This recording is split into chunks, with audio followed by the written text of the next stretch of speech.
Welcome to the first podcast. How you doing, Utah? Good, man. Thank you for having me. I No, appreciate you. thank you very much for being here. Um, let's see, we're talking about the Dodge Charger. Arguably one of the most iconic American muscle cars and iconic movie cars. Not only On in day planay. not only in Hollywood, but maybe Bollywood. Who knows? So let's start with this. What are your thoughts on the Dodge Charger? Personally, I like it quite a bit. It's always been one of the cars that I've looked at as dream car status, if you know what I mean. I do. Very much so. And let me ask why.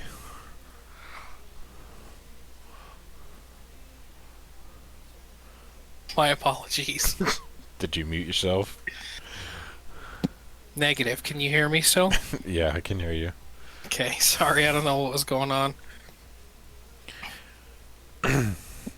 No, you're good. So we heard it was a dream car, and then I asked why. It's one of your dream cars.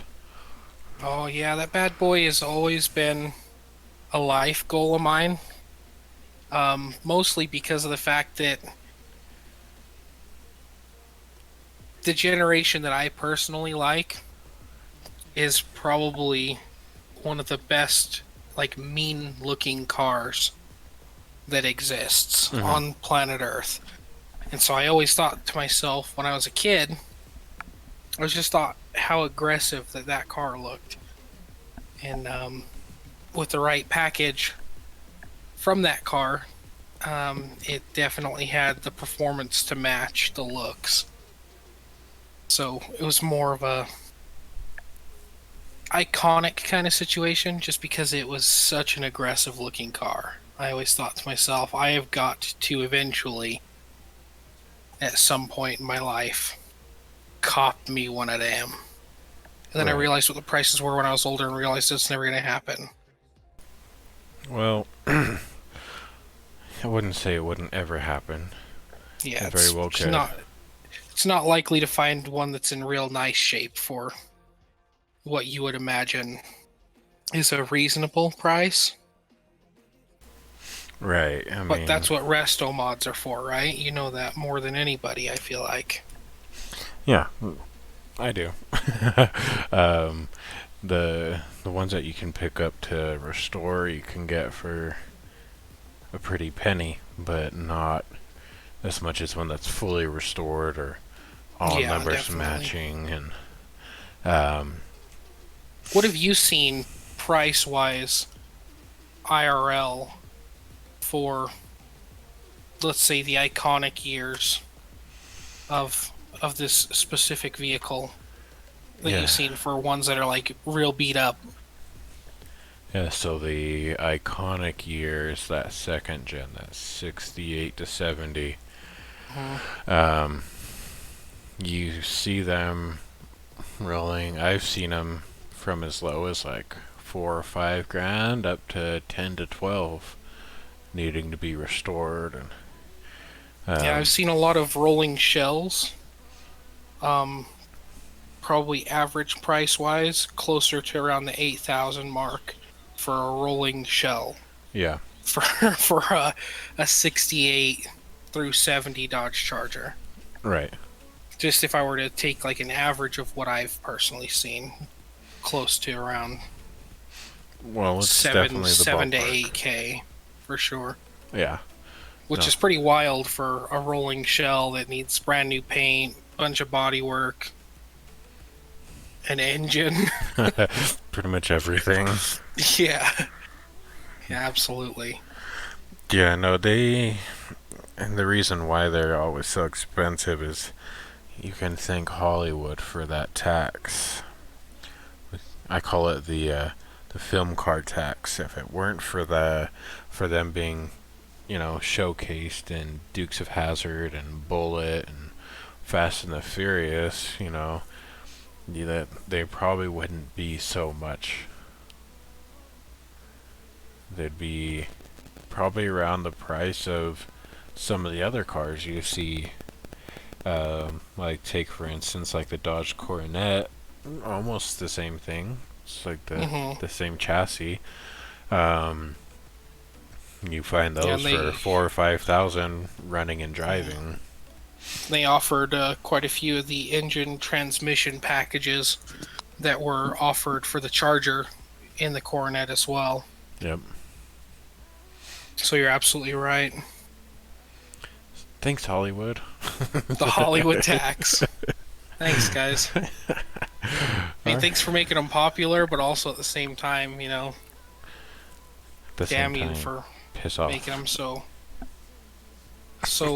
sought after. I guess would probably be the best way to put that would be they're highly desirable, sought after vehicles. But they're damn good looking. And that was, I think, what initially, to tie it back to your original question, what drew me to it personally. So, with that being said, you being a petrol head yourself through and through, all the way down to the bone, what draws you to the Dodge Charger? Because I know you got specific taste in both vehicles and brand loyalty for the most part, but I know that you're a big classic muscle car guy. So what makes you think that the Dodge Charger, aside from what Hollywood's done, became such an iconic vehicle? Um, well, you take their first year of car, the 66 Charger, and one of the first things they did with it was threw it at NASCAR. Because of I guess you could say, kind of like the aero coupe design. They thought it would be great for NASCAR. Mm-hmm. Um, which later they found out that design wasn't that good because they needed some downforce. But they've always been an iconic car in the racing scene, um, especially NASCAR. That's where they've always been big. And I feel 69 and 70, when they had the Daytona, is when they really hit like the pinnacle of their career, I almost want to say, in NASCAR. Um, 'Cause I believe it was the first car to ever reach 200.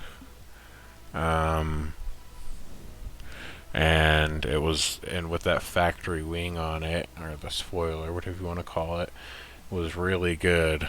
Uh, yeah, keeping downforce and keeping it on the track, even with the uh, what we would nowadays call thin tires. It still did really good at holding in those corners.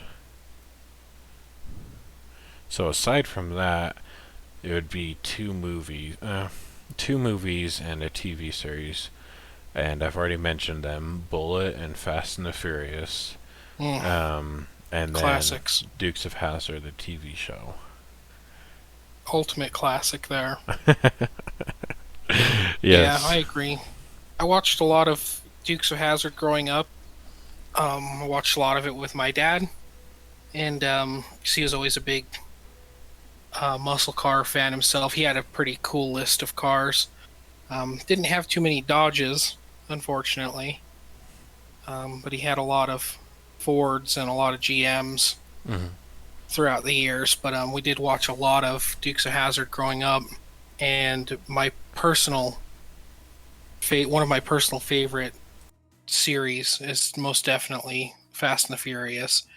Just hands down, probably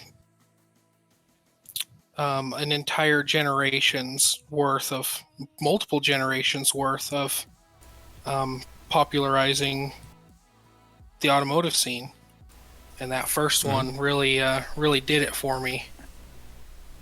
That's what really kindled my passion for the Charger was the scene with Dominic Toretto Yep. explaining to Brian what that whose car that was and what that car meant to him.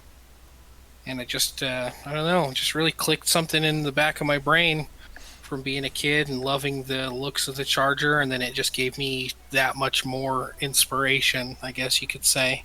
Yeah. No, definitely. It's the same thing for me. I remember it was opening night for Fast and the Furious, and the whole family went down um, and watched it. Um, and the same thing for me. He was in that garage explaining the Charger, what it meant to him, and what it does for him.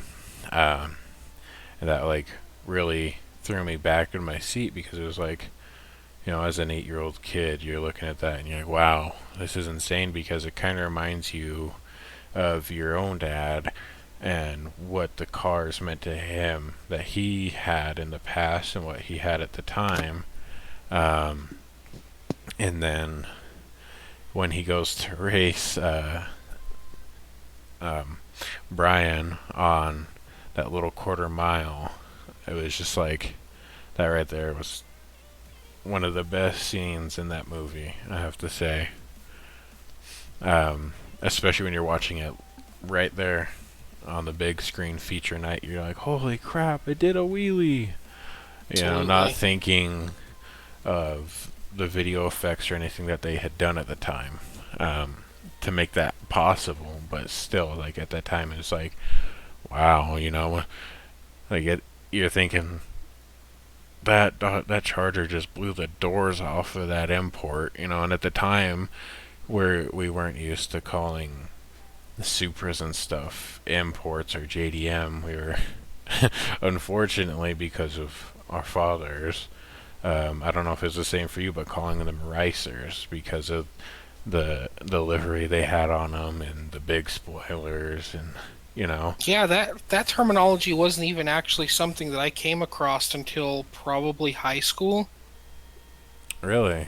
Yeah, my dad and my uncle, well, my uncles and some of the other cats that we used to hang out with back in the day when we'd go out and do our completely legal following the speed limit driving sessions at night. That wasn't even a term that I had even heard until high school. Oh. Um, so falling into that kind of category, it was always, things were purpose built vehicles or quote unquote race cars, or there was quote unquote show cars and stuff like that, like the Eclipse and the Supra and the R33 and the R32 and like all the big iconic JDM cars. Like I didn't even come across the term JDM until high school, Mm-hmm. until around the high school years. So those were all kind of just terms that were purpose-built vehicles or show cars, drift cars, race cars is what my dad always called them. He never really referred to them in a specific sense. So back to your point though about being in the movie theater and seeing that Charger on Dom's Charger on Fast and the Furious, Mm-hmm. I'll always remember when he's walking out of the house and um that techno-ish beat. Yeah. yo that techno-ish beat starts playing and you can tell he's pissed. It you just know gets you that going. he's walking to that garage and he's got a shotgun in his hand. Your adrenaline is pumping because of what just happened with Jesse. He slings those doors open. That front end of that Charger is just facing the camera, and you see how they have the really narrow drive at the Toretto house, Yep. and it just leads right up. And that car is damn near the width of that driveway, like almost to the T. Then after him and Brian have they have their words, and then it starts up, and it just the way that it sounds, and you're watching the entire car flex as it revs, and he comes down that driveway, and you can tell they still have Vin Diesel driving the vehicle. They don't have a stunt driver when he's driving down there, and you can tell that car when he rails on it about halfway down the driveway. It's he probably had a little oh shit moment there, Yeah, um, definitely. coming down that driveway, and then hooking those tires and booking it down the road right afterwards. I'll never forget that scene of watching it come straight towards you down that driveway. They had the camera just stationed perfectly, and that's one of those scenes of that car of being that front end being so aggressive, like we touched on earlier. That Hmm. was the main reason as a kid that I loved that car. So that in particular really stood out to me. Yeah, and if I remember correctly, that's the first scene that you actually hear it start up. It is. That's the very first time that he starts it, and he even states that he hasn't driven it in the scene where he's explaining about what happened with his dad. Yep. So he tells Brian that he's scared to death of it. So it's kind of a very inspirational kind of situation. I think I look at it because I take a lot of inspiration from media that I love. Obviously, like cartoons and anime and TV shows, thus, the Power Ranger theme that I run off of. So when Dominic Toretto decided to finally fire that bad boy up and take it out to go avenge his friend, that was him finally getting over his fear.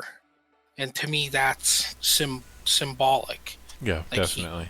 he crushed his fear of that vehicle because of what happened with his dad to go and avenge his friend from these scumbags who shot and killed him.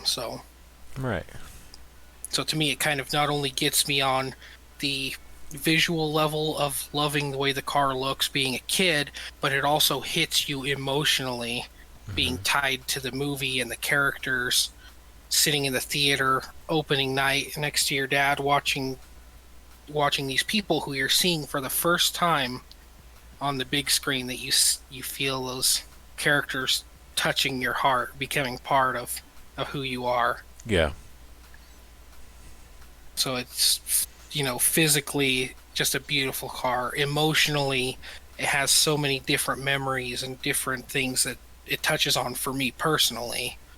That's part of the reason why the Charger is always going to be my favorite car. Well, seems as though we have a lot of the same views when it comes to the Charger. But now that we've discussed this, um, let's kind of move on into the generations. And if you're like the regular person, you didn't know that there's 7 generations of Dodge Charger. You think there's the old ones and then the new ones. So you might be thinking there's only 2 generations. Um, and one thing for me is I always forgot about the 4th generation Dodge Charger because it was so hideous. I don't think it ever really sold well. But Um, before we go to hideous, before we jump directly to hideous, I'd like to maybe defend it just a little tiny bit. It was okay, definitely not the best looking generation of Charger for certain. Did it fit the time period definitely. for it? 100%.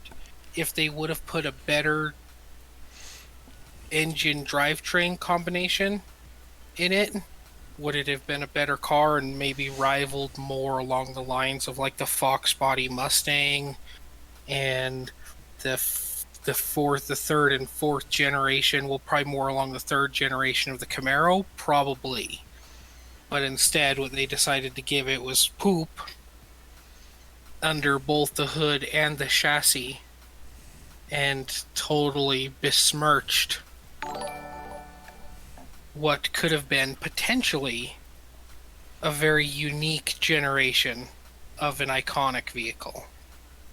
So I'm not going to 100% defend it, but in a what if scenario, it could have been pretty cool. Okay, so one thing you said, rival against the third gen Camaro and Firebird, but at this generation, their fourth gen for the Charger was during the second generation of Camaro. Hmm. So it was right alongside the power of that of the But it was cars at the still, time, but it still at that point wasn't quite as good as what GM and Ford were doing at the time. true. They could have, they most definitely could have done a little bit better and did a little bit more justice. The reason I kind of compared it more along the lines towards like the Fox Body Mustang and the third generation Camaro and Firebird was based off of kind of how their powertrains were at the time. How they kind of dialed everything back and slammed on the brakes for the horsepower and put, the Iron Duke 4 cylinder in the Camaro, and then they offered the 2.8 V6, and then the Mustang at the time. That's not the same time as the fourth gen Charger, but around the same power and quote unquote performance wise. Hmm. Because let's be honest, the fourth generation Charger was probably the bottom of the barrel for their performance Uh, as a whole for the Charger. I wouldn't say bottom of the barrel, um, but it definitely wasn't amazing. Was the proudest moment. No, it wasn't. So before we get too far ahead of ourselves here with talking about the fourth gen, let's talk about the first gen, 1966 to 67. Some will argue 65 to 68, but for anybody out there, it's typically 66 to 67. Um, and here on this little sideshow, we actually have an ad from Chrysler in a magazine for it, um, showcasing the hideaway headlights that they had, the interior, um, and then they did some interesting things as far as the interior goes. I think this was one of the first cars to have electroluminescence um, in the dashboard to light up at night. Um, so pretty much what modern day LEDs would be. Um, we had bucket seats in the front and the rear with center consoles both in the front and the back. You had a wood grain steering wheel, and then one car that I like to kind of say this looks like is the Galaxy 500 from Ford. That is very, very reminiscent for sure. The way that back end slope is, and Hmm. I'll Exactly. tell you what though, I'm not even gonna lie, I would rock the hell out of one of these Yes, I for would sure. too.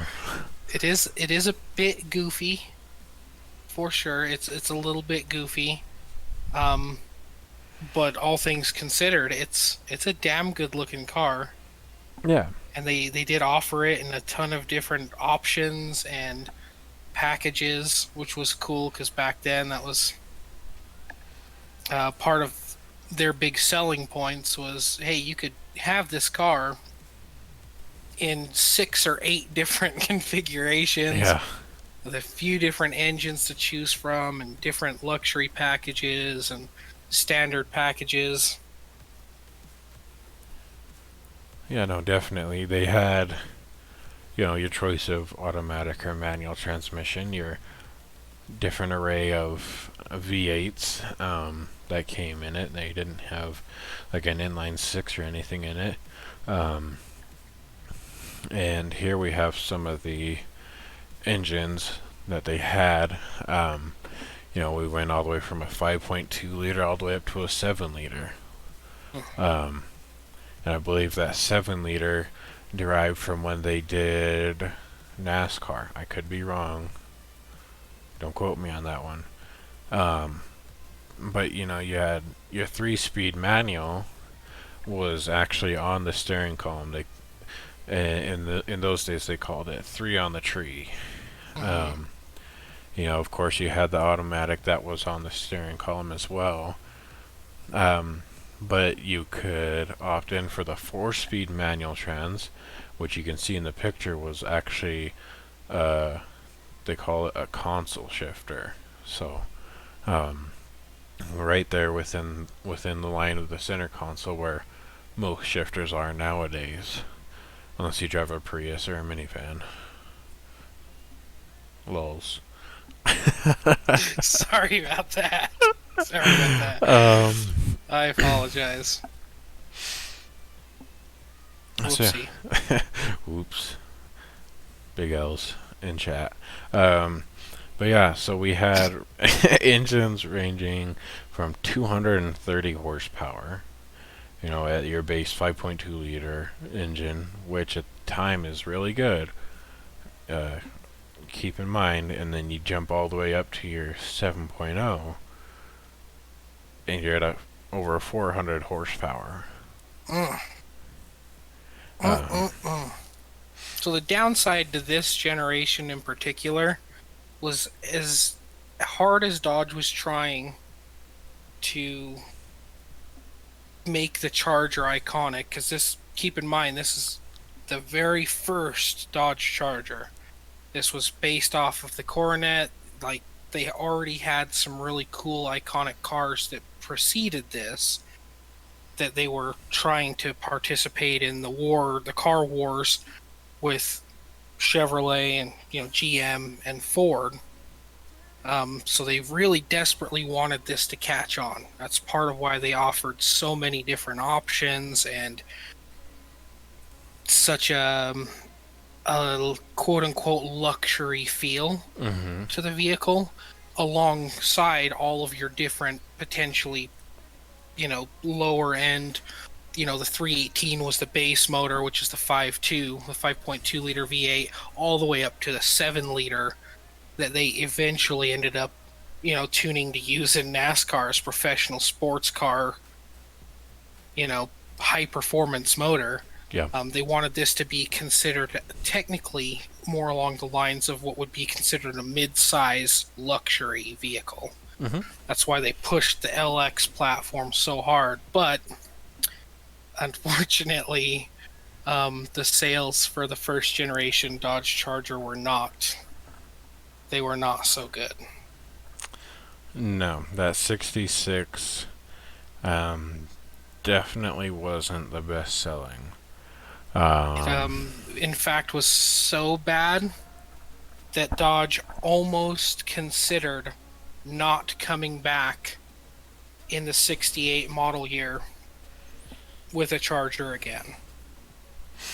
this is true. Almost decided not to because of how bad the sales were.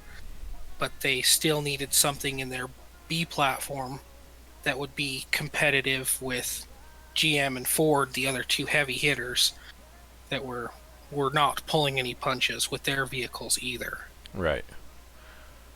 Um, so, along with the sales, we're going to touch on in just a second about them transitioning to the second generation.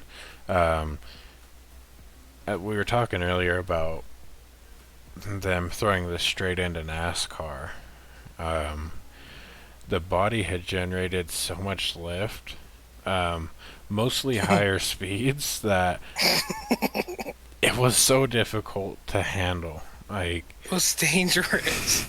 if you could see some, I wish I could have found a video of them trying to drive this thing at full speed around a track. It's not possible. So, one thing they did was added a little spoiler right on the trunk, um, which helped generate enough downforce for it to keep traction. Um, and eventually they ended up adding that onto the standard chargers, and in turn also made it the first US produced vehicle to offer one. Um, but yeah, first generation charger was not good. So instead of just completely throwing it in the trash can, they decided to um, go into the second generation. But before we go into second generation, I've got this beautiful little video here I'm gonna play. It's a original color TV commercial. Imagine that, color TV from '66. Do you want to show this on your Spooky. channel too? Because if you want to show it on yours, I will forward you the link here. Give me uno moment. There you go. I've sent you the link if you feel like playing that on your channel, but I'm going to go ahead and play it on mine.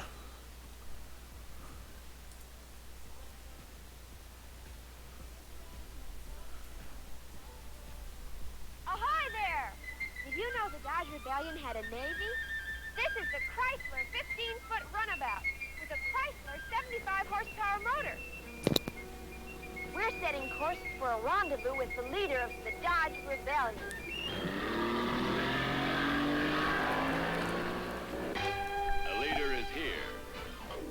New Dodge Charger, the dream car that had to see the light of day. All ahead full, full of splash, of sports car spirit in luxury car style. Custom features on Charger, the standard. Buckets, fore and aft. Tack up front. Center sports console. Hideaway headlight. Tail light across the stern. Don't miss the boat. Rendezvous with new Dodge Charger. The Dodge Rebellion wants you! Absolutely ridiculous of a commercial, but it works. um, so that was a wee little commercial they had. They called it the Dodge Rebellion, going against Ford for their Mustang. And then from that terrible generation, or terrible in sales, I should say, we go into the second generation, the most iconic generation of Dodge Charger. And you can see here we got a picture of one, and it just looking crispy. The RT package. And the RT was new to the second generation, and a lot of people will argue what RT means, but it's road slash track. They ditched the fastback design while keeping some aesthetics of it, and went with what they called the flying buttress design. You could kind of see something similar on the GTO at the time, but in this case it was also very unique to itself. Um, the interior is completely revamped. The center console ran to the rear seats, kind of, but not really. You got new taillights, new grille, a whole new suspension package, You've got these faked vents in the doors. Um, you also have the, I don't know if you'd call it mesh, but this fabric, kind of almost leather top. And a lot of people actually like to ditch that. And Vinyl. yeah, It's vinyl. There you vinyl. go. A lot of people like to ditch that, take it off, and just have the solid roof because one thing people didn't think about, damn engineers, when they put this together was water, moisture. What's going to happen when moisture gets underneath? And that's why you see so many of these that had this design. It was an option to get this vinyl top. Those that had the vinyl top, why the roof was so rusted? It's because of that vinyl top. Anywho's, let's let the Utah Ranger talk a little bit here. So I know in a lot of situations with the second generation that they ended up going with, they originally wanted, because of the sales being so bad for the first generation, they were already super iffy on whether they were going to do a second generation of this vehicle. So once 1968 came around, Dodge decided, we still need something to compete. We need something in our B platform or, full size vehicle platform. So they're like, okay, well, what can we do? Can we revise the Coronet? Can we maybe make the Challenger a little bit different? What can we do with this platform? So they decided, you know what? Let's just bite the bullet, throwing a little cheeky little nod there.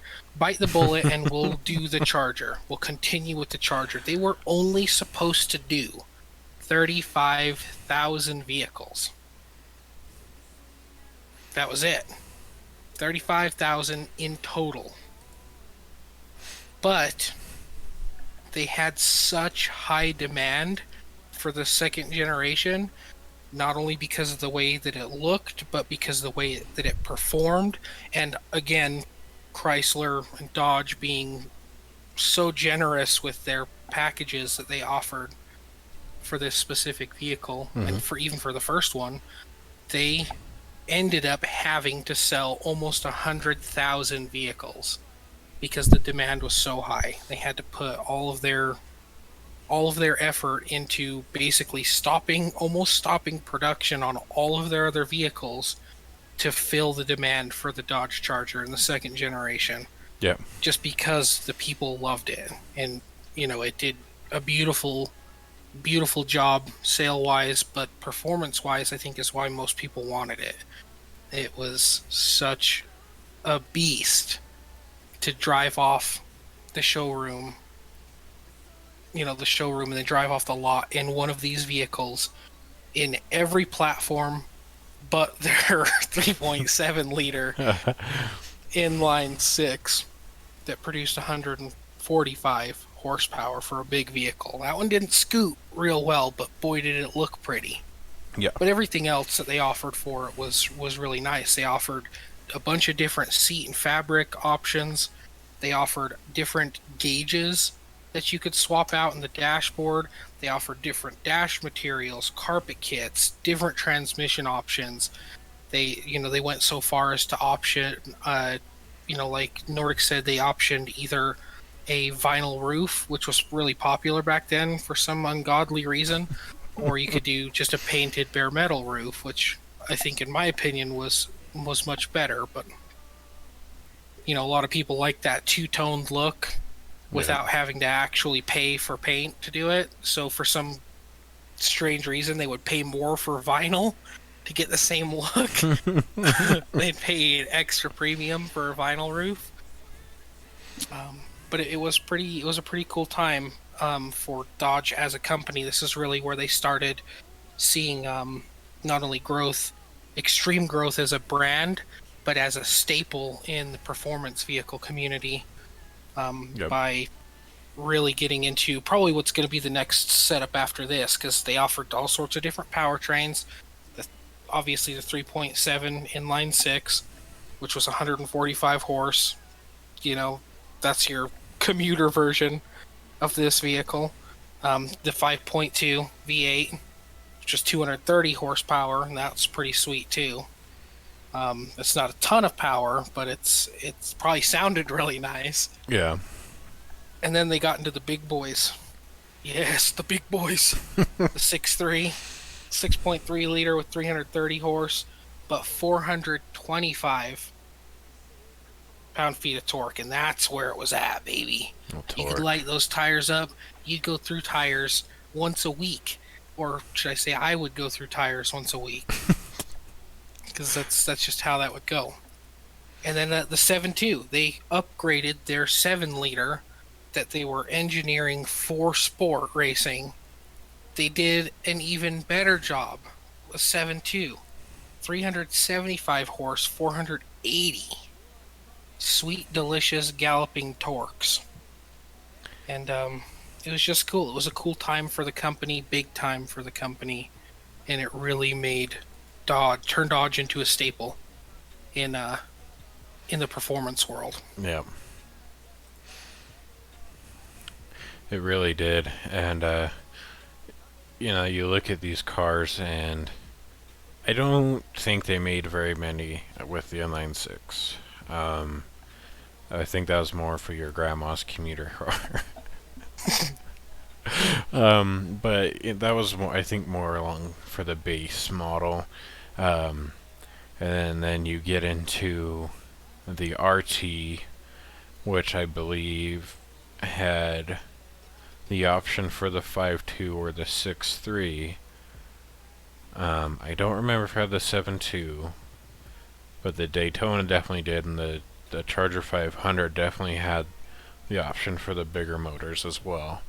I mean, at this point in time, any engine could have been thrown in there. They had that as like an option, a factory option for all of them. It's not like nowadays where you have one specific motor, automatic or manual. Back then it was, okay, which engine do you want? Do you want this automatic or do you want this manual? Okay, what kind of rear end do you want? You have you have like a limited slip or an open diff, you had these different options that you could throw at it. So any one of these cars, I'm sure, could have had, any one of these packages could have had any of these motors. But one that you don't really hear a lot of is that Charger 500. What do you know about the Charger 500? I know that the Charger 500 had a crushing defeat in NASCAR in 1968. The Dodge Charger 500 was supposed to be their top-end special edition, very, very few made version of the Charger. So they wanted this to be their pinnacle. So they thought to themselves, we had okay luck crashing a bunch of these in NASCAR with our first generation. Let's take this 68 Dodge Charger 500 and let's go throw it around a bunch of left-hand turns. Let's see what it can do. So they put it into NASCAR. They dolled it up. It looked real nice. They got a bunch of sponsors, so on and so forth. But unfortunately, it didn't do so hot. They didn't do as well as they hoped that they would. And unfortunately, kind of embarrassed themselves a little bit in NASCAR with the Charger 500. Yeah. But it was still something that was worth having. Because in 68, the RT Charger was still not quite as good as a lot of the Ford vehicles of the time. The Torino, the Cyclone, they were still getting, Chargers were still getting spanked on the ovals by Ford. So they decided to do wind tunnel testing with it, and they found out that it was just getting an ungodly amount of drag that was being caused by the back end of the vehicle. Yep. So they ended up deciding, well, we have to try to do something with this vehicle to make it worthwhile to keep trying to keep this name out because they pushed it so hard, as this is going to be the biggest, baddest, badass Charger that's going to be out there, the Charger 500. And like, you can even go look up like old advertisements for the Charger 500. They have old newspaper clippings and coupons for advertisements that were in old magazines that the Charger 500 was going to be it. We're going to take Ford down. We're going to take over NASCAR. And that's part of why they made an ass of themselves with it when they tried it. So they ended up having to put a spoiler on the vehicle to make up for the drag that was being created by the back end of the car. So they ended up testing with a bunch of different engines, testing a bunch of different new aerodynamics, new grills, new bumpers. But they did a test with a specific type of spoiler that they found was just right, not only for the size and weight of the vehicle, but for the aerodynamic perfection of, I guess, what you could call it. They ended up going normally with the 426 automatic transmission, which at the time you just burned tires all day on it. You didn't have to worry about burning clutches out. But they ended up using between the 426 Hemi and the 440 Magnum. Those were the two that were the most sought after engines at the time. They both produced an ungodly amount of horsepower and torque. But oddly enough, there were only 392 Charger 500s that were actually made, and 67 of them had the 426 Hemi. It was beautiful. And then, you know, the good majority of those bad boys afterwards, they had any combination of between the 426 and the 440 with either the 4-speed manual or the automatic transmission, which I think a lot of people still to this day argue which is better, automatic or manual. I think it depends on the application and the driver taste. But the 500 was something that they really had high hopes for, that I don't think did as well as they thought they did, but it led to something even better. It did. So the Charger 500, real quick to touch base on that, they had they mounted the rear window flush with the pillars, and that was to kind of remove the drag. And then they also put on a grill from a coronet in the headlights, because they also found out that that cut down on drag. So realistically, you're getting a coronet looking Charger, but it was really good for what it was. But what that had inspired was this bad boy, the Charger Daytona. They dubbed this the Aero car. Now this car got a lot of flack too when they first introduced this. They did. People were laughing it up, yucking it up. All the big time racers, the drag racers, the NASCAR racers, even the people who were diehard muscle car fans in the community, they were yucking it up, because initially when you look at the car, you don't necessarily think to yourself it's a particularly badass looking vehicle. But what they did with this car, purpose built this car for, is what turned this car from a potential joke into the granddaddy of what is essentially NASCAR and aerodynamic racing in America. Yep. I couldn't have said it any better. Because of what they found by throwing it in the wind tunnel. One, by doing the front end the way they did, they kind of did it like an airplane or a jet was kind of like their thing. So it was really good at cutting drag. The front end was really aerodynamic. You had that little front lip spoiler that had helped with downforce, and then the back window, just like the Charger 500, was mounted along with the pillars to decrease drag. You had this, I guess you could call it a sleek roof, where the air would come up off the front bumper over, and it would actually go into the ducts on the fenders to go help with the front brake cooling, but it'd also go up over the roof and then through that massive spoiler, which really helps. 23 inches. 23 inches tall. That spoiler.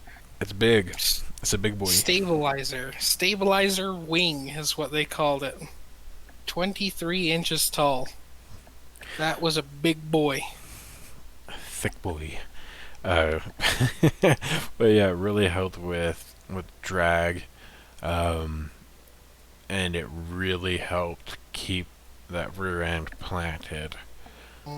Planted. It's planted. Really helped keep that on the ground for those high speed left hand turns. Speaking of high speed, this car in particular, since Nordic has gone ahead and given you the down low on all the aero on this vehicle, because of the gigantic 23-inch tall stabilizer wing and the nose cone, which was made out of some of the lightest weight sheet metal, quote unquote, that got rid of their open grille that they had a problem with the Charger 500 of the prior year. This vehicle in particular was the first vehicle in history, the number 88 car in NASCAR, to break 200 miles per hour. And they did it at Talladega. And that was a huge moment in motorsport history, not only just for America on our side of the pond, but for the entire world. There was a lot of really cool race cars that existed all over the world at the time, but this vehicle in particular was the first one in NASCAR to break that 200 mile per hour mark in commercial racing. This is true. Utah speaks the truth. Don't anybody else tell you otherwise. It's a beautiful thing. And speaking of things, let me move this over. Do you want to show any of these commercials on your side that I'm showing? Commercial? Because I have these commercials I'm showing on stream. Yeah, I'm actually, as I'm just going to admit it, guys, I'm actually watching Nordic stream right now. I have mine open, but I'm actually watching Nordic's. So I feel like his is probably more interesting than mine is. Oh, whatever. We're going to play this commercial real quick for you guys for the 2nd gen Charger before we move on to the 3rd gen. They thought the sales were over. There'd be quiet in the town. They thought they'd stop the good guys from keeping prices down. But the Dodge boys brought Chargers. They cut the price, and then the competition cried, "Look out! Here they come again." Oh, the White Hat Special. A special car. Gonna save you, Joe. At a special price. Oh, the White Hat Special. They've done it again. Keeping prices low. The Dodge Boys White Hat Special Charger is selling at a special reduced price. You get options like vinyl top, special wheel covers, white walls, and many others. Follow the good guys and see the White Hat Special Charger today. See the White Hat Special. You'll find the prices low. See all the White Hat Specials at the Dodge Boys near you. Ta-da! And there you have it. So good. These older commercials are just They crack me up. They're so funny, and I'm willing to bet there was probably a reason why Dodge ended up doing that white hat special was probably because a big chunk of their vehicles that were vinyl topped, which those ones in particular, the white hat specials were vinyl topped, were probably the ones that were not quite as hot as sellers Yep. as the vehicles that were being opted in to not have vinyl, because the vinyl was a premium. You did have to pay a touch more to have the vinyl roof than if you decided to have just the painted metal. But I want to know who did the animation for those, because that looks a lot like Hanna-Barbera animation for the time period. Yeah. I almost wonder If if that's it's- something that we could look up and find out who did the animation for that white hat special. I'm sure we could. But yeah, it's kind of funny to think of it that way, because in the commercial it showed a white vinyl top base model Charger. Hmm. But that was a segue onto the third generation, which is interesting looking. This generation had tons tons of different engine options. They did the split chrome grille. They kept the coupe design. Kind of almost a little bit more fastback than it was the previous generation. The hidden headlights for this generation were an option, so you didn't have to only have hidden headlights. You could get them or not. Because there was a lot of people with the second generation Charger that maybe weren't such big fans of the hidden headlights or the hideaway headlights. So some people were actually doing different modifications and swapping grills out to have the headlights showing at all times. Yep. Some people didn't like the hideaway, some people did, and it did become iconic, but there was a big section of their audience that wanted the look of the headlights all the way around. So people were doing cornet swaps and deletes of the doors and all sorts of different things to kind of customize the vehicle, just like people do nowadays still with their vehicles. It was just a ton of personalization, customization. So Dodge decided to make that a paid option to either have the hideaways or not have the hideaways, just based off of the customer's taste, to give more of an option to potentially boost sales. Yep, and it definitely worked doing that, because they definitely did make more money off of the ones opting in to have the no hideaway headlights. Mm-hmm. Because I don't know if you've seen them around, but you definitely, it's more rare, I should say, to find ones with hideaway headlights of this generation than it is to find them without. I agree with that for sure. I think it's a considerable difference in percentage of what you see with and without, with at least the third generation in particular. The second generation was a little bit rarer to find exposed headlights because a lot of people had to kind of do it themselves. Yeah. Touching on that real quick, one thing a lot of people did was, because it was a motor that took the, I guess you could call the fascia away from the headlights, people would disconnect it or literally break that motor when it was showing the headlights, so that way it was just showing all the time. Yeah, people actually found, I guess, what you consider nowadays a life hack, that you could go in while the fascia or the covers were up on the headlights, and what they would do is they would take a, um, I guess what you could think like a piece of metal about as thick as the old wire coat hangers. They would take a little piece of metal and they'd open the side of the motor, because the motor on the side was gear driven.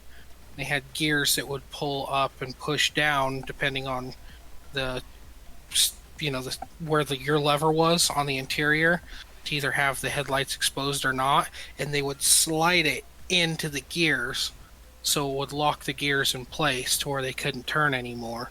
And people would do that with their headlights to keep the constantly exposed look. Yep. It was one of the many ways that people customized, for lack of a better word, to keep the headlights showing in the second generation. The third generation was a pretty good looking car. Yes. It definitely adopted a bit more of the Plymouth Cuda Challenger rounded body panels, which is not a bad thing by any means. It was still a pretty decent looking Charger. Probably one of the last of what you would consider in the older generations of the good looking Chargers. Right. But they did quite a few different things with this vehicle. They had, like Nordic was saying earlier, they had so many options for the third gen.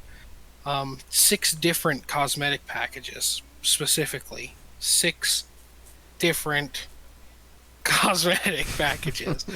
Split grill, fastback, ducktail, the exposed headlights, non-exposed headlights. They offered a partial vinyl top, non-vinyl top.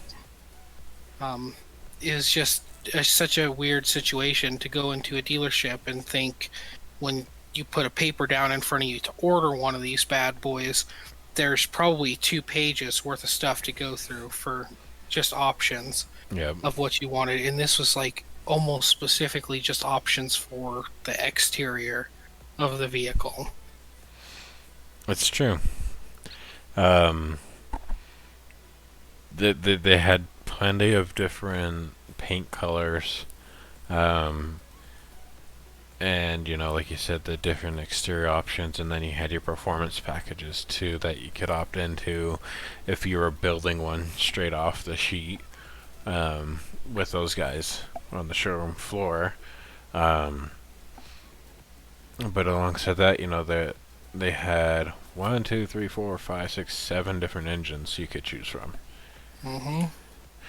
And at this time, not many other people, Ford and Chevy and Pontiac, did they offer this many engines for their cars. Look at the options that they give you. I mean, they give you all the way as small as the 3.7 with 110 horsepower, and they had to redo almost everything, unfortunately, when they moved from 70 to 71, because the Chrysler's B platform or Dodge's B platform had to meet brand spanking new regulations in the United States. Yep. For both emissions and for safety. So that was part of the reason why you'll see some of these engine options match prior generation engine options, but do not have the same horsepower and torque specifications as the older motors, because they had to tune and tweak and change a lot of the components that they were using prior to be able to meet those safety regulations in the United States. It's true. Starting from 71, and into the next going generations is when you get these smog laws and these emission laws that came into place and just totally wiped the performance. That's why when you look at this, for this generation, you see lower numbers with these bigger engines than you did before, because you had all these emissions coming about. And this was the first generation with the inline 6. um, which was decent on gas. It's what a modern Mustang would get, or a modern Charger would get for combined gas mileage. Generation 2 also had the 3.7 that was an available engine as well. Oh, right. So Thanks for correcting me. it wasn't widely used, however, in the second generation. The third generation it was more widely utilized. You can actually find still today people that are selling a third generation that probably still runs, probably has, depending on what area of the country it's from, has either, maybe moderate to light body rust, but it has the 3.7 liter inline six, which trying to find a second gen with the inline six in it was probably not going to happen Yeah. realistically. But you can still find a third gen that has it, because it was kind of starting to get more into, like Nordic said, the regulations had to change for smog, and a lot of states were super strict about it, and the government was very, very strict about how they had to do these things. So it was considerably more common than the second generation, but probably I'm willing to bet the 3.7 liter was their lowest selling engine in this vehicle. Yeah. I will agree, and I couldn't have said it any better. Um, we go from that inline six, which, again, like I like to say, it was for the grandmas out there. Um, you go into the 5.2 V8. Um, some cars at the time had a 4 point something liter V8. Um, but Dodge didn't feel the need to have one of those, so they went straight to the 5.2, all the way up to the 7.2. Now, what was interesting for me is that the 7 liter V8 had more horsepower and torque than the 7.2. And because around this time, you would see bigger engines with more power than the smaller ones. But one thing that Dodge has always done that I've seen with these older ones was the 7 liter always overpowered the 7.2. Mm-hmm.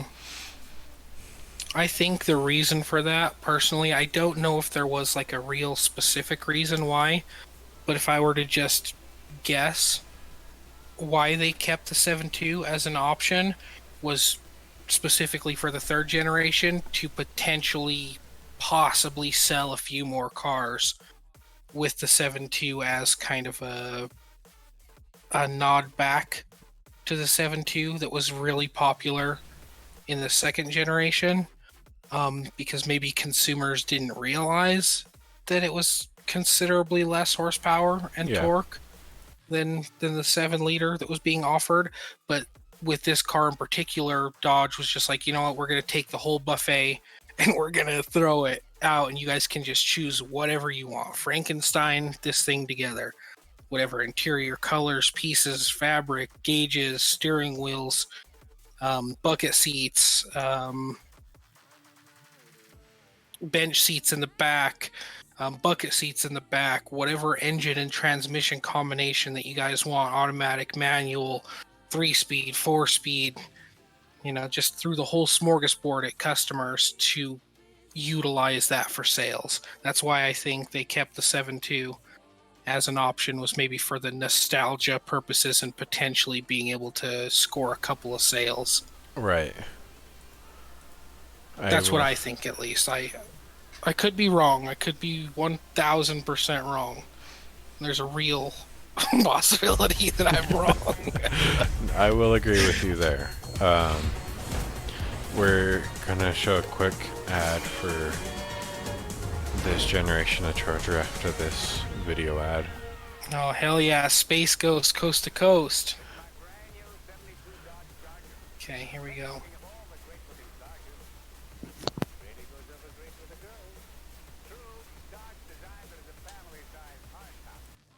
Sporty styling like this rakish new roofline sure doesn't look like a family car.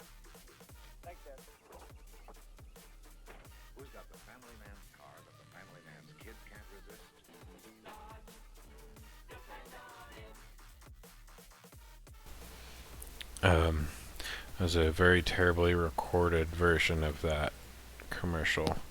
Yeah, sorry guys, the audio on that was super super low, but nothing major. I mean, you get the gist of it. It was it was there. It existed. It was it was Dodge's attempt at their next generation that you could have it however you wanted it. It was whose fast food slogan is that? Have it your way. That's Burger King, isn't it? Yeah. Not sponsored, by the way, guys, by Chrysler, Chrysler Fiat, or Burger King, or any of, we're not sponsored by YouTube. God willing, reach out to us. Hit us up though. It is You know, up. Chrysler Fiat, Burger King, YouTube. Get at your boys. We'd love to. We'd love to entertain some theories. Amen. On to our next segue, because Oh, sweet Jesus. I'm sorry. I'm sorry. I'm having flashbacks of our conversation earlier before we even touched on the first gen. This next subject is a pain point for me personally. It's oh god, there it is. This personally is a pain point for me. Dodge B-body 4th generation. Yeah, I'll let Nordic tell you a little bit about it, then once I regain my composure and pull the vomit back into my sternum, I'll give you guys a couple of factoids as well from my side in a minute. So this Charger,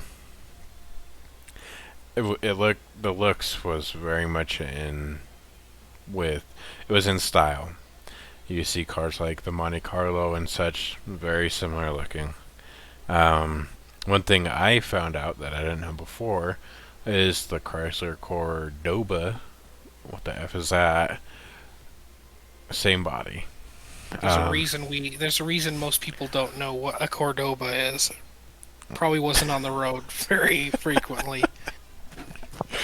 He's right. It probably wasn't. If you're like me, you had no idea what that was. The grill that used to go side to side now is just in the center. The headlights are there. The hideaway option was no longer a thing because of the way they changed the grill.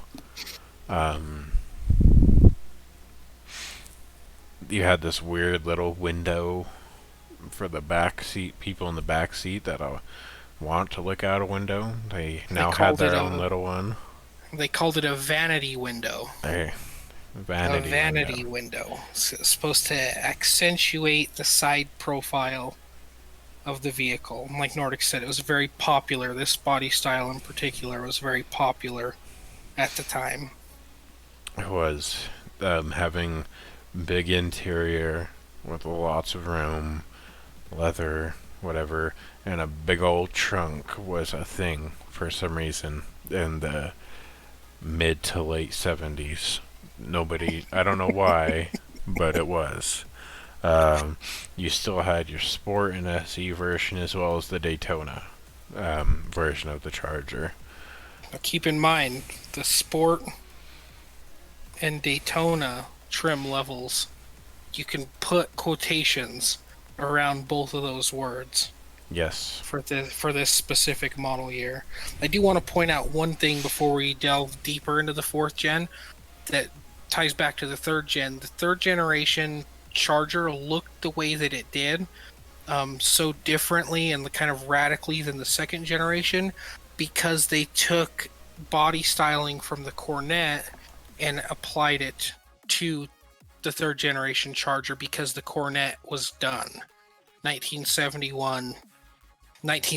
technically was the last iteration of the Cornet, and the third generation Charger was the doing away with the Coronet. They no longer made it.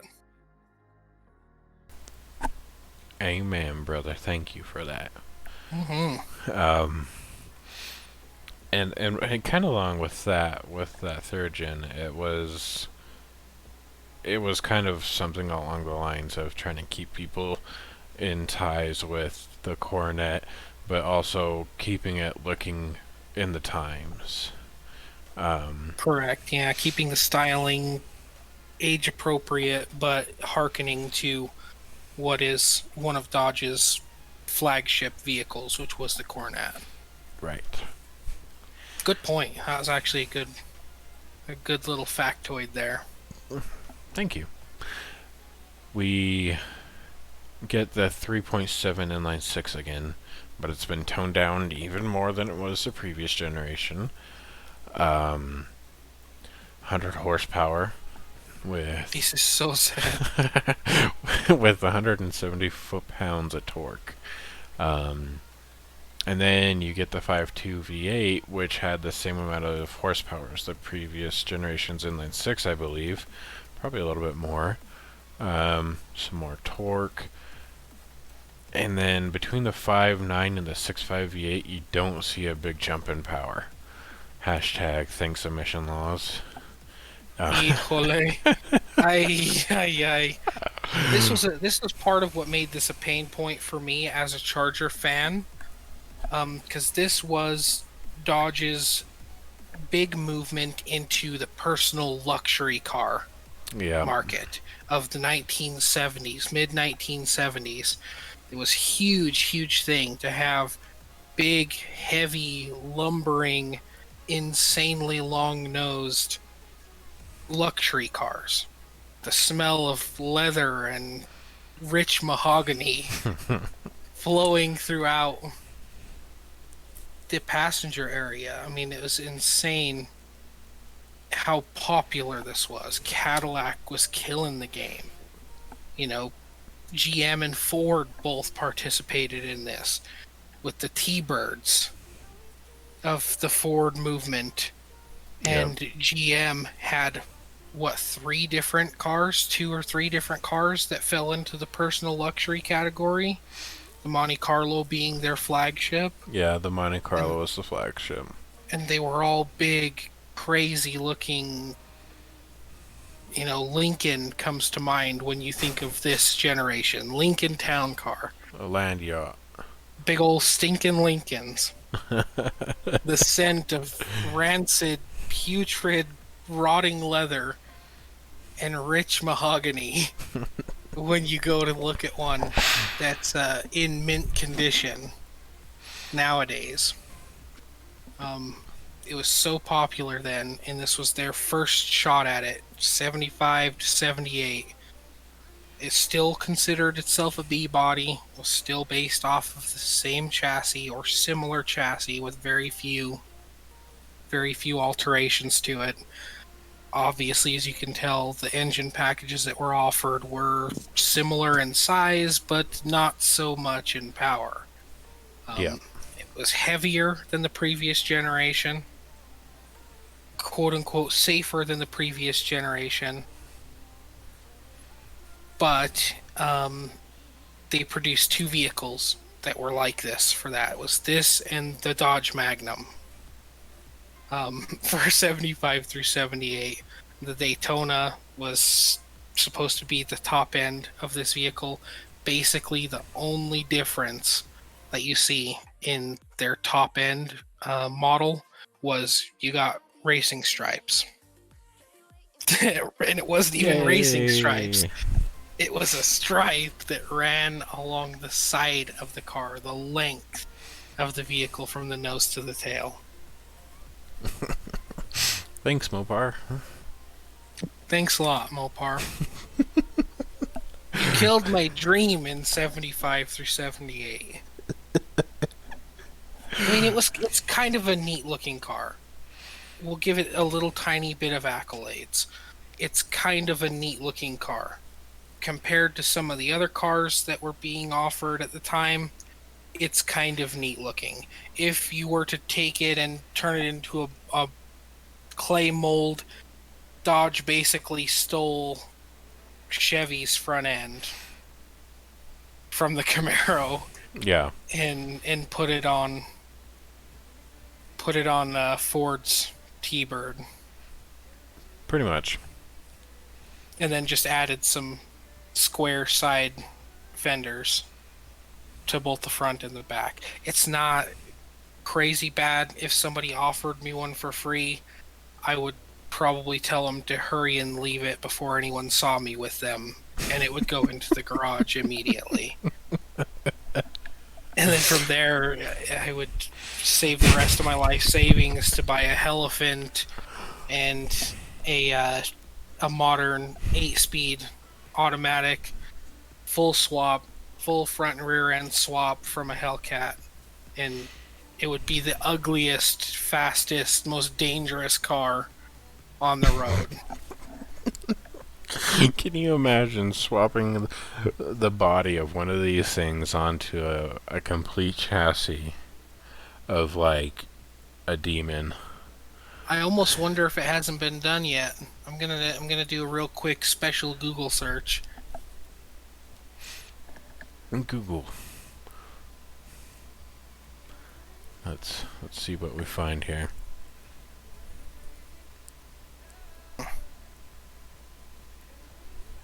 Maybe it's not been done yet. Just so everybody knows, everyone who's listening, this is patent pending talk that we're talking about today. So if you decide to take a 4th gen and put, Hellcat parts in it, you heard it here first. I'll see you in court. Court. We're seeing the courtroom. You best be ready. I'm sorry, guys. That was probably really loud. I let loose a little there. I appreciate you guys, though. Nothing wrong with that. Nothing. Yeah, wrong. I can't find anything about like a performance swap 4th gen Charger. I'll Yep. probably have to do a little bit deeper looking. There's got to be somebody out there, some mad lad that got the 6.5 less than 200 horsepower motor probably did some performance stuff to it. Surely. And there's somebody out there who's had to have. If not in America, somewhere in the world, somebody's done it. Definitely. We have another terrible video. Homeowners, all the electric companies are raising their rates this year, but you can. Here we go.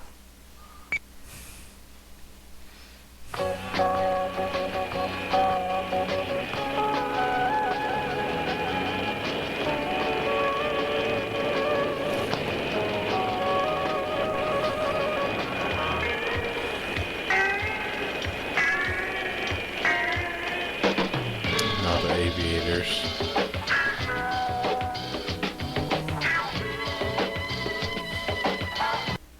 Real quick. Oh Lord, that's the There's Daytona. the stripe Utah's talking about. Right there. That's the Daytona right there. That's what you got when you got their top end model. Was a side stripe.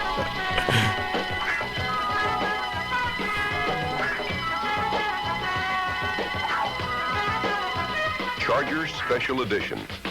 A special kind of car because it says as much about the owner as it does the builder.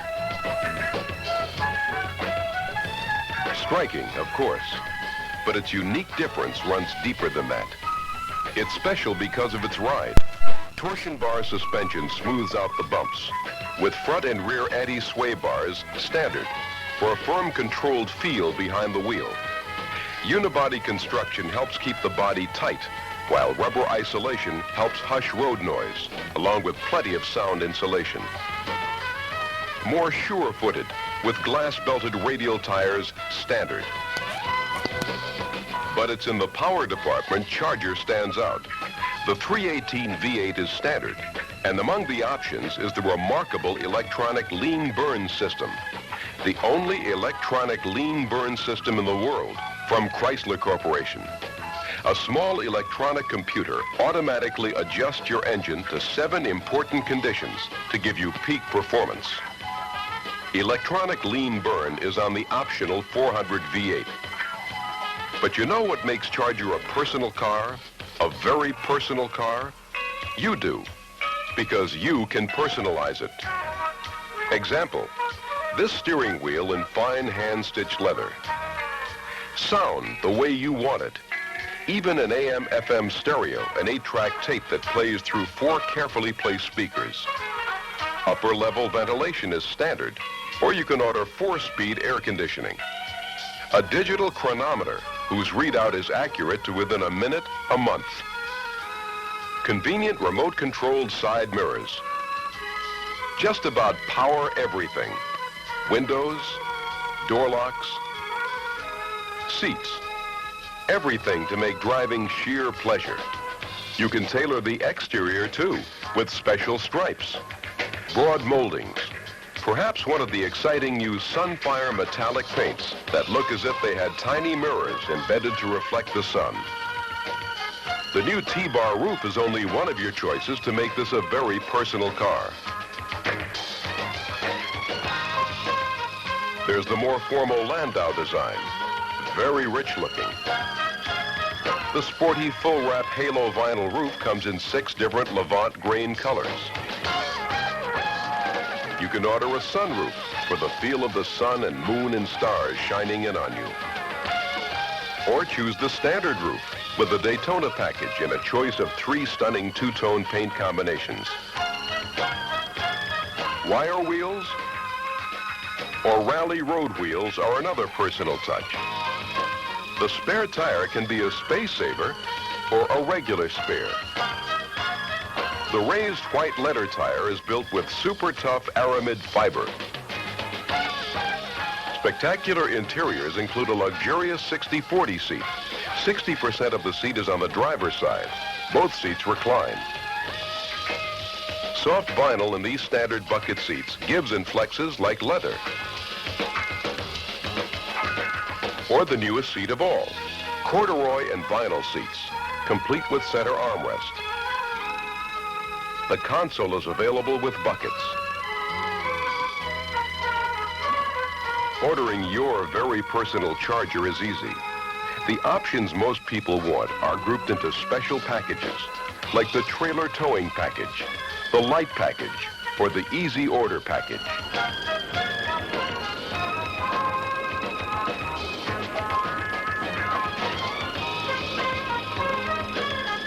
From Dodge, a very personal car for special people. The 1977 Charger Special Edition.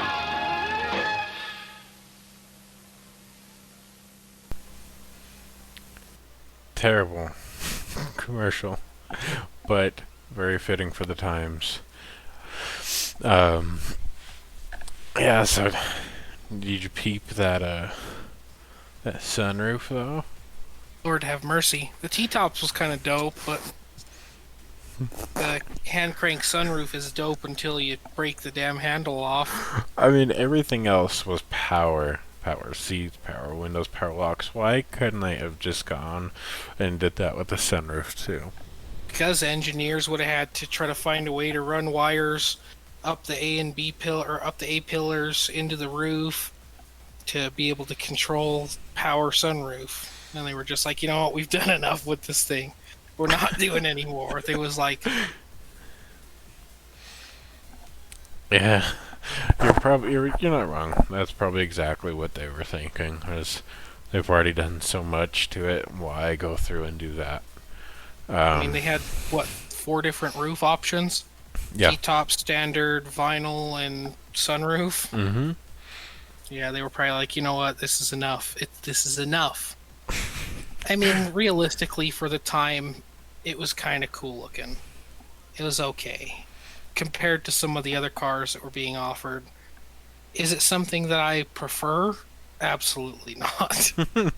When it comes to Dodge Charger. It was funny listening to them go through the engine packages. Comes standard with the 5.2. The inline 6 was an option. Yep. The 5.2 was the standard whopping 140 horsepower with VTEC, which is what that stupid electronic computer, as they referred to it, as they so fondly referred to it as, the electronic computer that controls the performance. Has seven different options that it will control based off of different variables, probably heat, temperature, fuel trim, elevation, probably a few other things, but that's Yeah. VTEC. Chrysler created VTEC. Pretty much. It's more or less at this point in time it was for spark, advancing or retarding Yeah. spark. hmm Um, Yeah, it was basically just like what VTEC does, pretty Yeah. much. It was to maximize or minimize fuel consumption and to be able to allow for better power use when it needs it, and ultimately it's an emissions device. That's what it is. yeah. Speaking of emissions, the 5th gen Dodge Charger. This is the one that, and I'll be the first to admit it. This is the one that I mistakenly was talking to Norik about at the beginning of the show, in competing with the 4th gen or the 3rd gen Camaro and Firebird and the Fox body and that generation Mustang. Part of that, I think, is because I've completely cut the 4th generation out of my memory when it comes to Dodge Chargers, for a very good reason, which you guys all just witnessed. The spectacular reasoning as to why that's not relevant in my mind. Yep.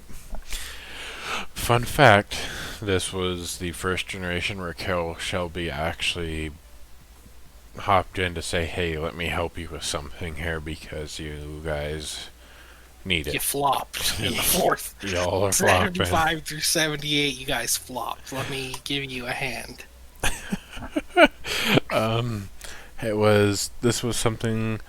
This one was very, again, the visuals were very time period. They went with the times. You had the hatchback,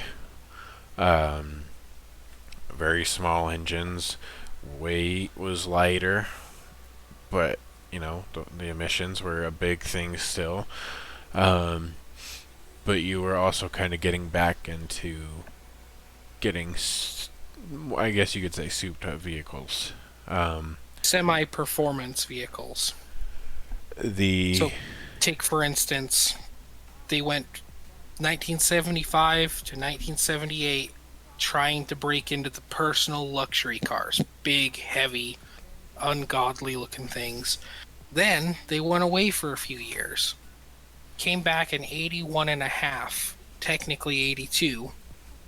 Went from a full-size personal luxury car to a subcompact under the Charger name. That's how radical of a difference that they had to make. Well, actually, under the name Omni, and then it was dubbed back into the Charger. Mm-hmm. Interesting But enough. as far as the actual Charger name goes, they were unsure as to whether they wanted to Bring it back or not. revive it after the fiasco that was the 4th generation. Another 4th generation tidbit, they didn't sell very well. I'm No. sure you can imagine why. You can see why. What's this? Hold on real quick. Von Dolores is rating with a party of 5. Nice. Von the Dawn. Let's get him a quick shout out before we continue on here, huh? Von the Dawn, our dude. We've actually had a lot of activity so far tonight. And I appreciate each and every one of you guys. We're not ignoring you by any means. I'll replied to everybody in chat. I love you guys. Definitely love you guys. Nordic and I are just trying out a little bit of a different format, which I'm sure you guys are already well aware of this. We're trying to rock out a different format, a little bit different kind of content. Yeah, a little different. Um, so this generation, they went back into competing for number one muscle car, but or fastest car from the U.S. They were competing against the Fox Body Mustang, the Camaro, Trans Am, Firebird.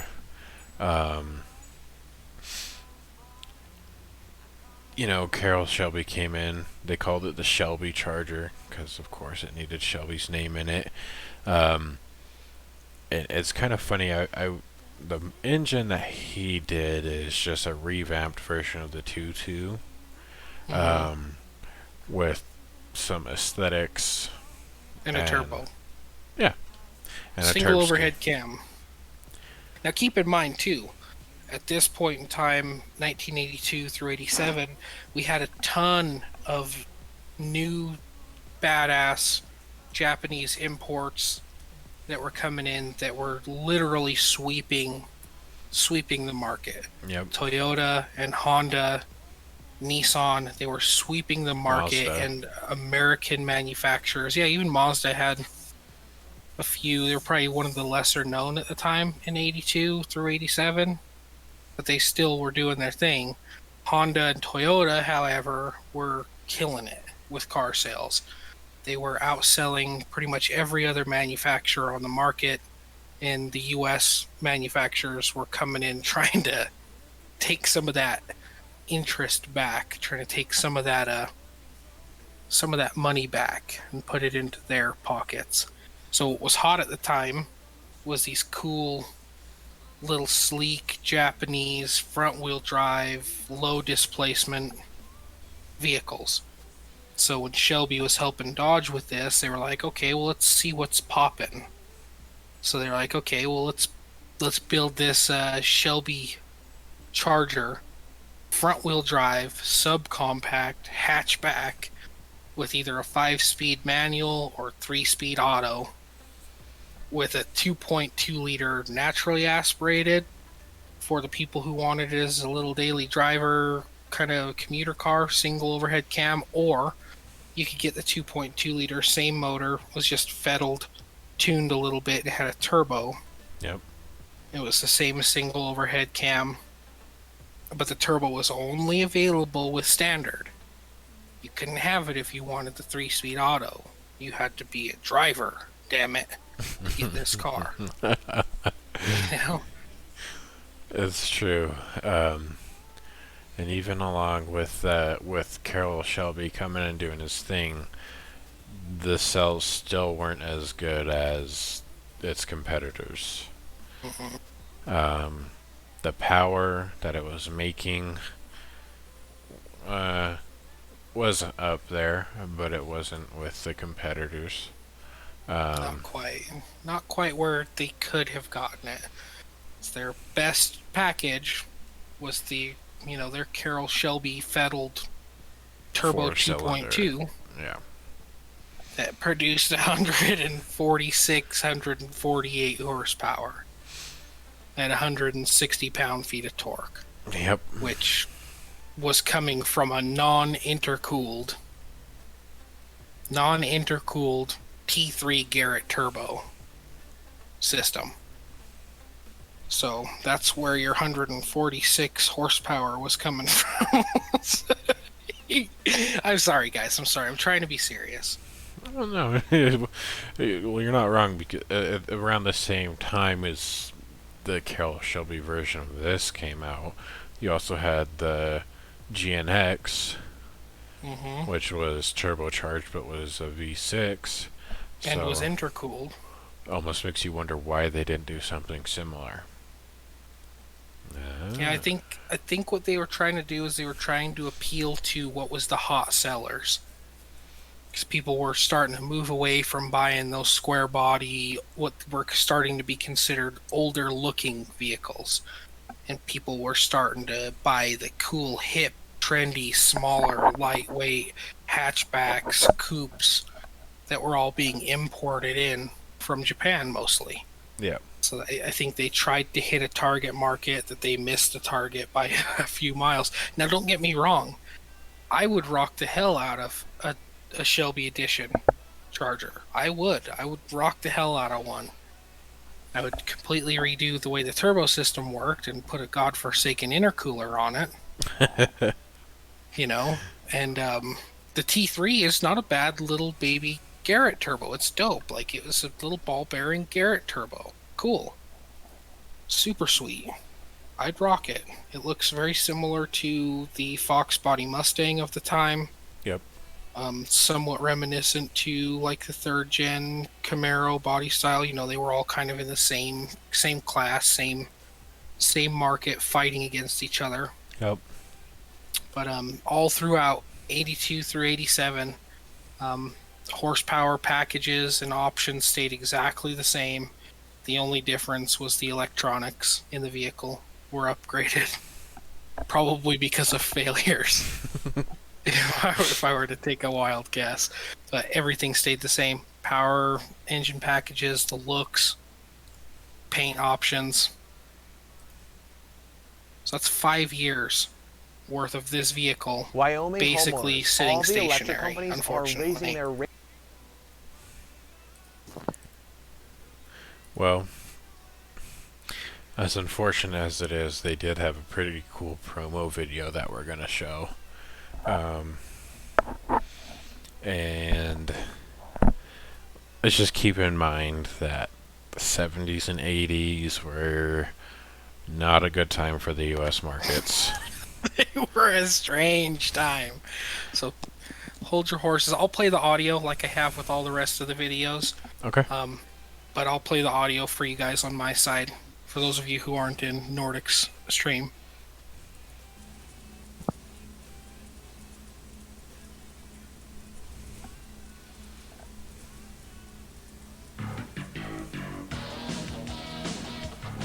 Dodge Daytona.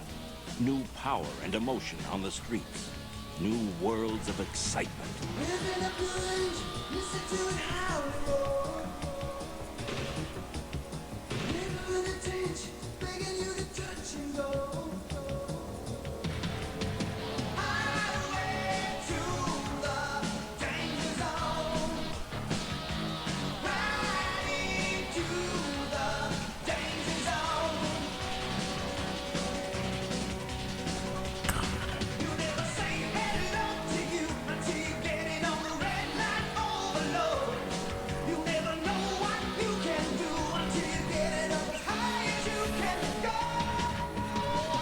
Daytona Shelby Z. Intercooled Turbo 2 engine. Fuel injected.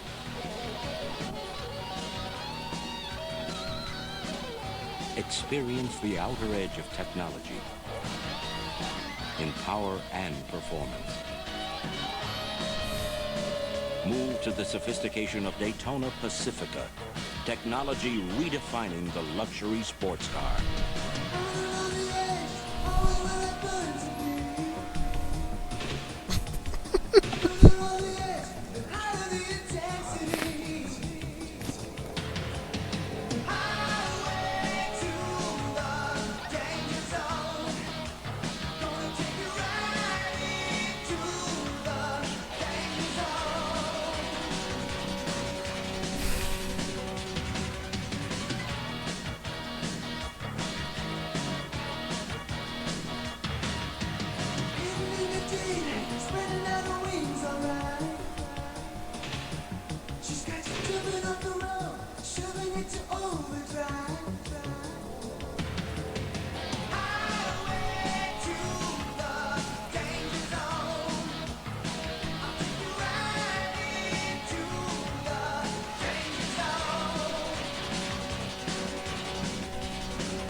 Get a new perspective of the fast lane in Daytona.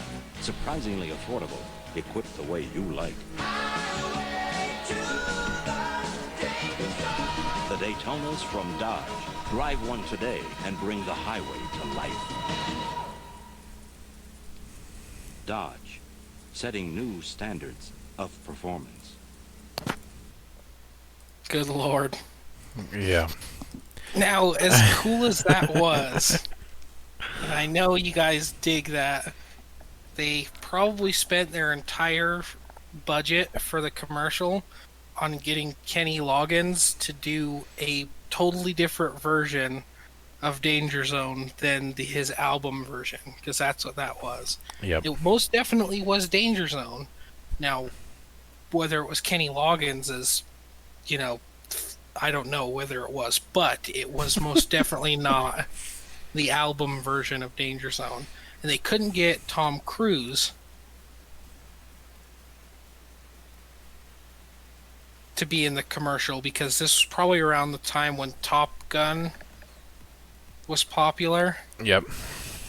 So they got somebody who looked dangerously copyright close to him to be that first gentleman as the car pulled up by itself, which was a dope nod to another TV show in the 80s that was very popular.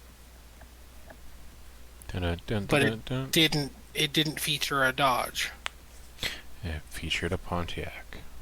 And if you guys noticed, the cars, well, I guess you guys in my chat, I'm so sorry. I failed you once again, not having the video. It was on a track racing against a Trans Am and a 240SX. No, 300ZX. 300ZX. Are you sure it was a 300ZX? It looked a terribly lot like a 240. It did, but it wasn't. It was a 300ZX. Okay, gotcha. The Nissan 300ZX. It's not the 300 that you're used to seeing. Yeah, it's not the 300 that we know and love. But generation before that. yes, the generation before that. But either way, it's goofy commercial. It was kind of cool. Their promo video. Didn't save it, unfortunately. Didn't save the sales for the car. I love how in the advert they say that it's intercooled, but customer reports claimed that it was not an intercooled. It was non-intercooled T3 turbo motor. I'm sure they were cutting corners when it came to certain things like that. Things maybe they thought nobody would notice. You know? Mm-hmm. I mean, it were things manufacturers were doing back then to cut corners, to save a penny here and there. Unfortunately, almost every US based platform was doing it. Yeah, it was kind of the thing at the time. A lot of car manufacturers had low budgets in the US, and partially because they weren't making as much money as they were prior, because the cool Japanese cars that were being imported were killing it in the sales department. Yeah. They sure were. Now, we're going to move on from this lovely thing and say goodbye to the coupe, the two-door, and say hello to the four doors. Moving into the 6th gen Dodge Charger, which, if you see here, a little fun fact, the W210 Mercedes-Benz shared the same kind of chassis as the Charger, the E-Class cars. So it'd be something along the lines of like an E55 almost. Very, very similar. Very, very close. Almost identical. They wanted to keep that Charger name. They needed to bring it back because You know, Mustangs are still kicking it. They're still around. Camaros aren't a thing at this time when they're bringing this back. So they're like, hey, let's compete. So they bring the Charger. Just think about it like this, folks. 1987 was the last year of the Dodge Charger. 1987 was the death of the Charger. They didn't come back with the 6th generation until 2006. Yep. From 1987 all the way to 2006, they didn't have any Chargers, and this was because of the resurgence of the muscle cars that American manufacturers had started coming back to do again. Like the Mustang had been around, and the Camaro had been around but took a short hiatus. But let's be honest, the Mustangs that were being put out while the Charger and the Camaro were gone were kind of poo-poo. Kind of.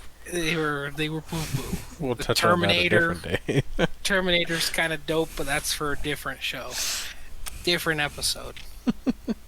So from 1987 to 06, no Dodge Chargers at all. But once 2006 hit, the 6th generation came out, and it was very mixed received, Very. for Mixed. lack of a better expression. When I heard they were bringing the Charger back, I was so excited. I'm like, yes, the Charger! And then I saw it was a 4-door. And I'll be honest, I was highly disappointed because I was like, it's a muscle car. It should be 2-door. Why is it 4-door? And it was terrible. But eventually it grew on me. I will admit, I like the Chargers now.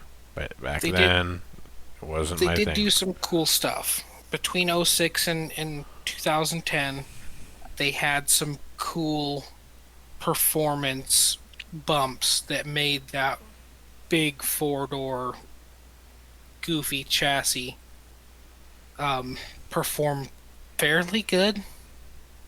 Yeah, that's fair. Not bad. There were definitely worse performing vehicles, but the 6th generation had a ton of different options that you could choose from. It was almost like they harkened back to the fourth and the third and fourth generations. They had the SX, SXT, SE, RT with the road and track performance, the Police Interceptor package, the Daytona, the Daytona RT. And obviously being a modern car now, you had all sorts of different stuff that you can choose. Each one of them came with potentially a slightly different engine model. They had the cool new transmissions with the auto stick manual shifting feature. And some of the packages were dope. Some of them were really, really cool. The RT with the road and track performance package was nice. It was cool. The Daytona was the best one. They all featured the Hemi except for the SE and the SXT. Those ones had a V6, 3.8 liter. 3.5 or a 2.7. That's it. Yeah, you're right. Absolutely right. The SE had the 2.7. The SXT had the 3.5 because it was supposed to be the performance version of the SE. But all the other ones had the Hemi. Hemi. Sweet, sweet Hemi. Hemispherical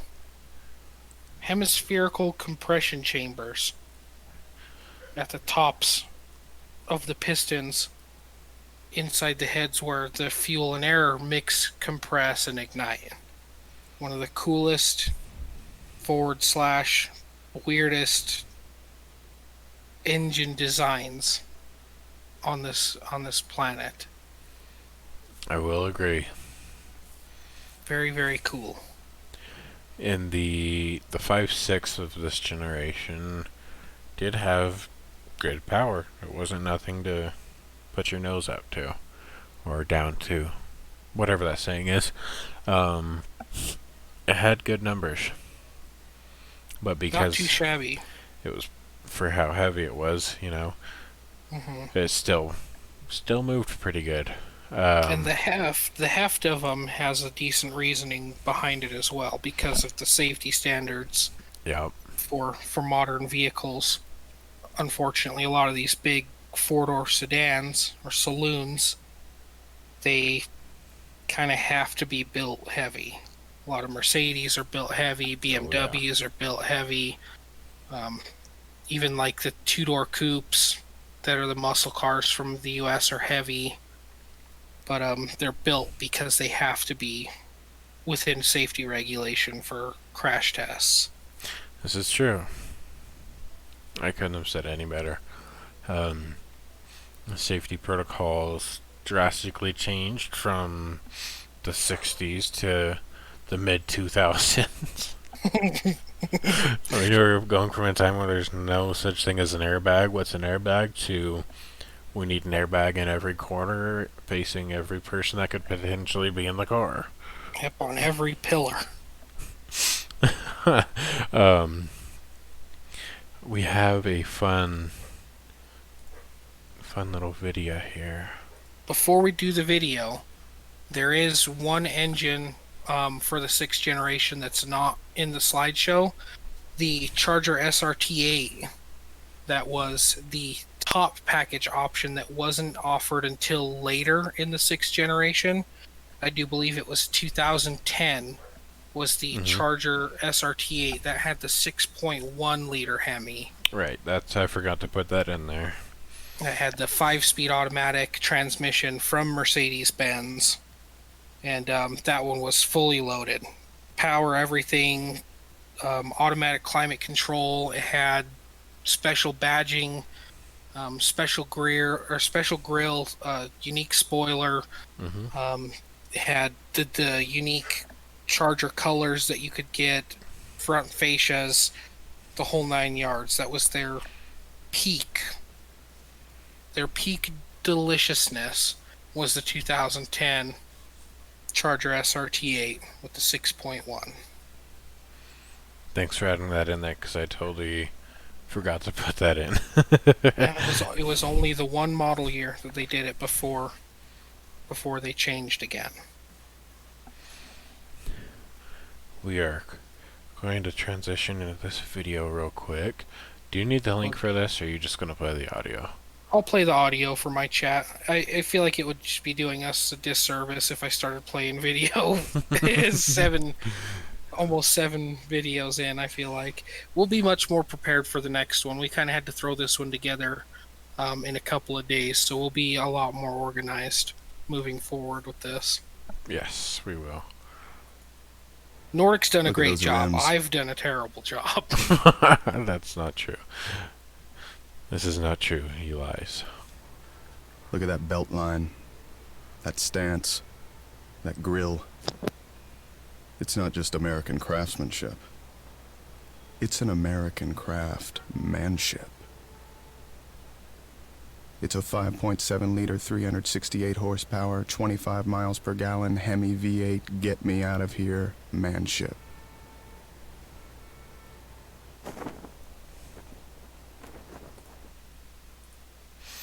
Ta-da!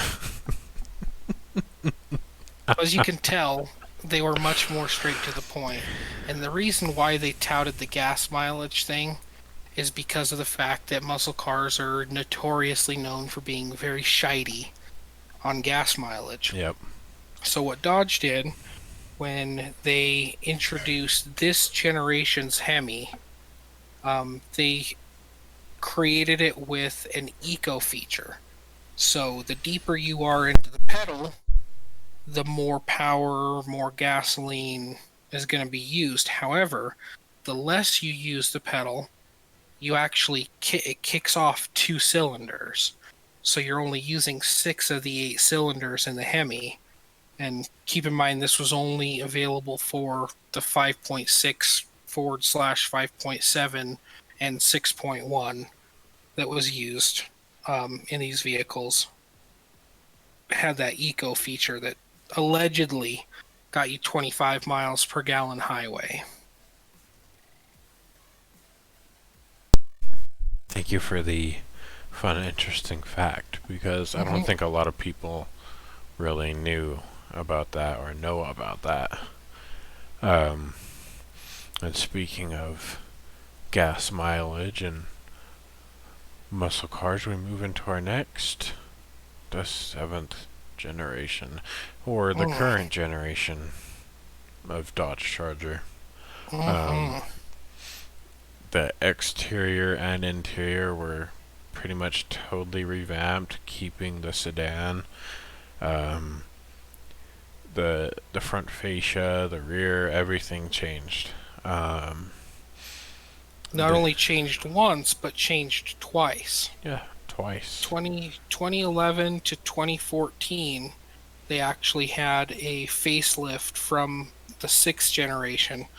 So it was totally different looking front end. It was more sharp, had different headlights, different grille, different bumper. The rear end was totally changed.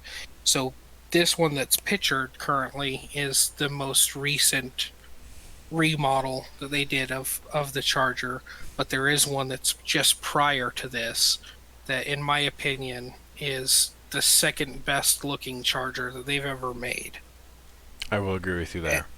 And I'm not just saying that because I owned one. I'm saying that because it, I think, is better looking than the most recent generation, and better looking than the 6th generation, and the 5th and the 4th. The 3rd is very close. You can't beat the 2nd, and the 1st was kind of goofy. So I think the first early generation of the 7th was the best looking, in my opinion. I will agree. That is the second best looking one for me as well. And I actually debated on throwing that in here. That look in this slideshow as well. You made the right choice, I think, because it gives us the opportunity for neat little factoids. Neat little factoids. We love them.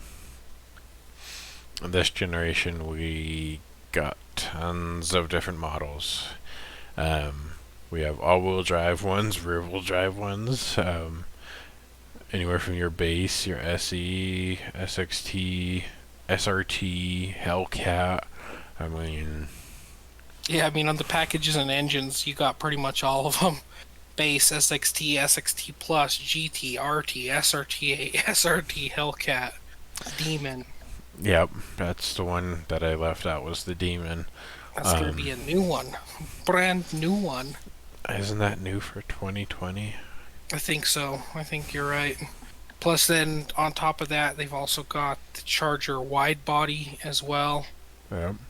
That's a different package, totally different package. Hellcat Completely wide different. body. And then the engines that they offered, they kind of cut it down a little bit. There's still 4 options, all with varying power, varying torque. But if you notice, the numbers that you see are pretty solid. Yeah. 296 horsepower out of their 3.6. You're still moving a land yacht, but that's pretty impressive for a V6, and they got a little bit of giddy up to them. A little bit. Just enough to move it.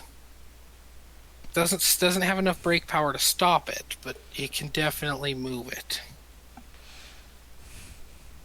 So one of the other tidbits about this car is they specifically used the side profile and rear profile of the 68 through 70 as a harkening back to the most popular and most iconic version of said Dodge Charger.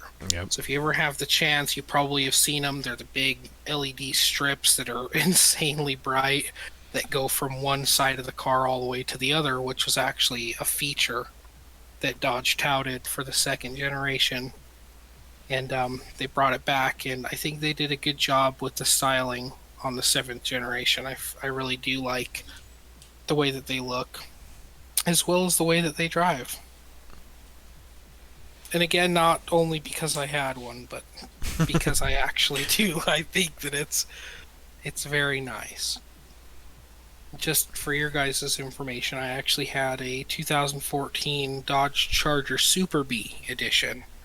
That was the 6.4 liter Hemi. Was 470 horsepower, 470 delicious galloping torques. Torques. And boy, was it real nice. There was no resonator, no resonators, no mufflers. It was loud as the dickens, and it was real nice. It was a lot of fun. As far as drivability wise, never had any issues driving it in Utah snow. It was like a tank.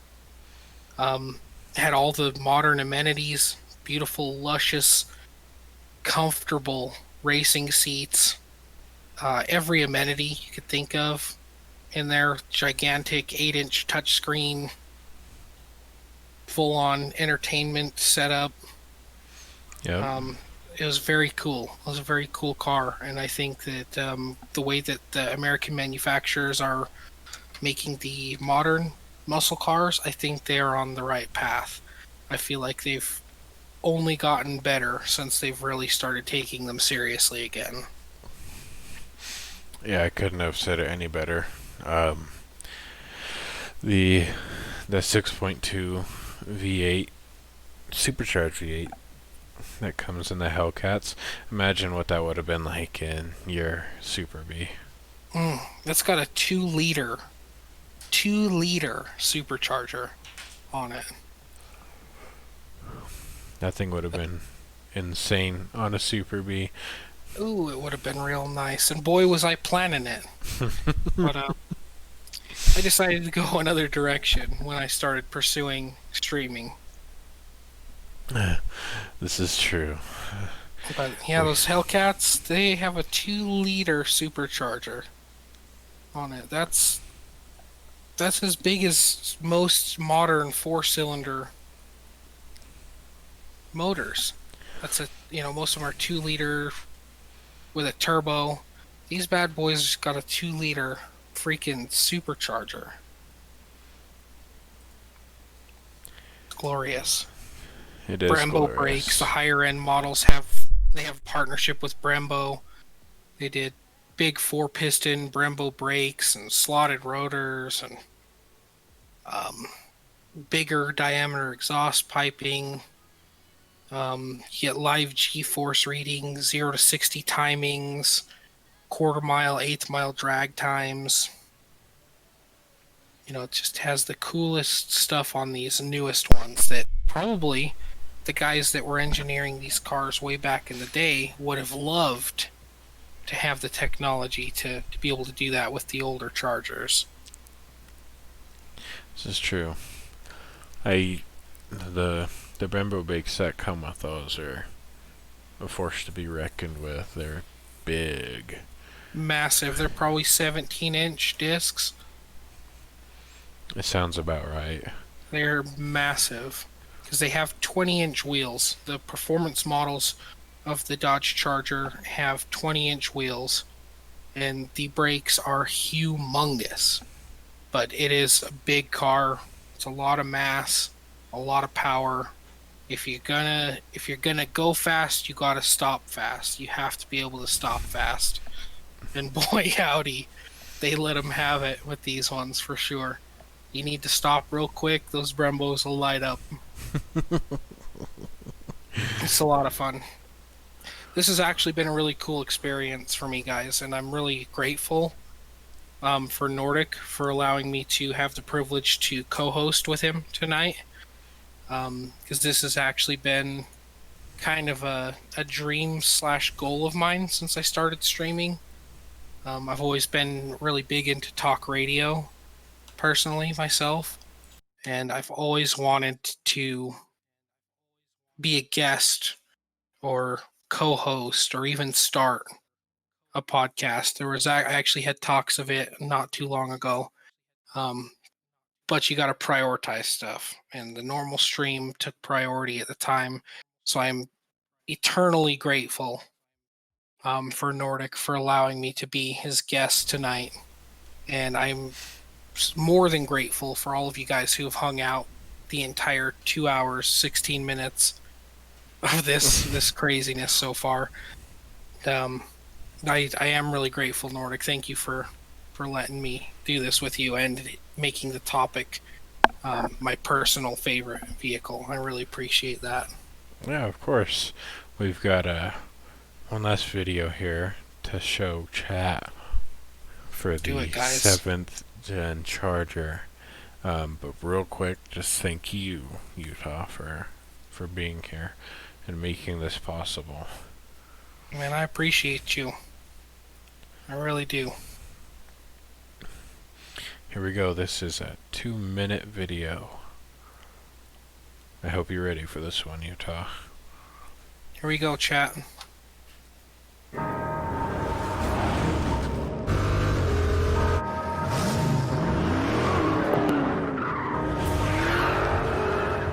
Bring us your loud. You're fearless. You're unhinged.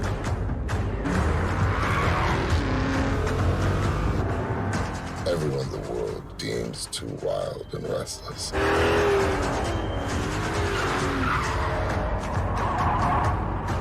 ahead.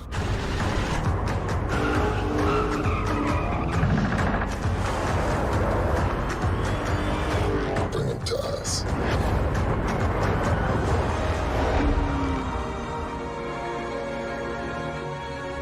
And get out of our way. Welcome to the Brotherhood of Muscle.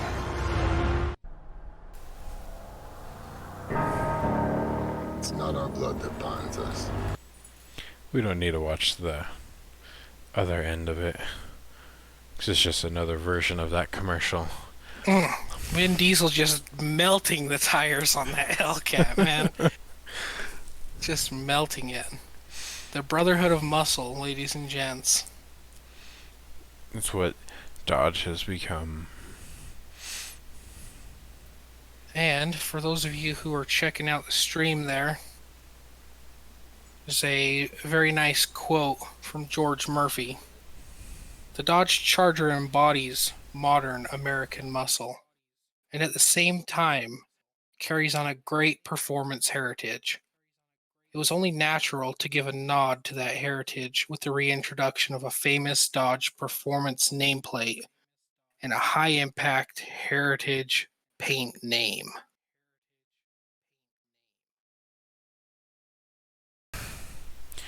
George Murphy, everybody.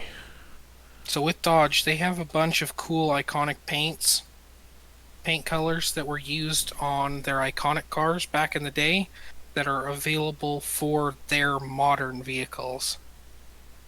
And I just think it's glorious. I absolutely think it's glorious. I couldn't have said it any better. I didn't even think of that. The classic paint jobs that they had, or they're bringing them so you can put it on the newer ones. Yep, absolutely, man. Go Mango, Yellow Jacket. They even have the Tour Red Line, the Green Go, and sweet, sweet Destroyer Gray. Oh, Lord have mercy. And they're such good-looking colors, too. Yeah, they But are. The color that I think old George Murphy here was actually quoting, if I think is correct, I do believe was supposed to be the Rally Green, but I don't think that they brought the same name template over. I don't think that they did. So I think they call it Green Go now. Yeah. I don't know if they have some sort of an issue with copyright, possibly. Because only certain, even though they're still Chrysler Dodge,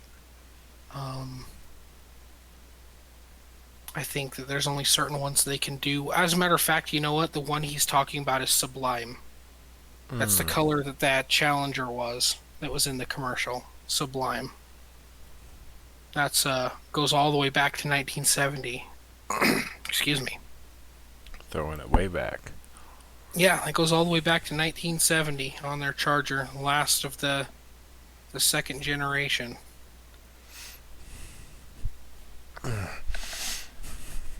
This has been a lot of fun, guys. I really hope that you guys had as much fun as I did. And I really, really hope to be doing this quite a bit more. Same. And I would like to revisit some of this stuff with our good, sweet boy, Nordic Janine. Because he really went out of his way, guys, to put this stuff together for you in the matter of 2 days, less than 2 days. And he really hustled, and I have to give credit where credit's due. I might just be a pretty face and a terrible voice, but all of the footwork on this, the presentation, all the videos, the idea itself is all credited to Nordic. Oh, thank you. I appreciate that. I definitely tried to get some good information in with, with the little amount of time that we had to put this together to make sure this got done. Well, I personally think you did a fantastic job, man. You absolutely knocked it out of the park. Well, thank you. I appreciate it. Big props. Guys, I hope you had fun. I know that I did.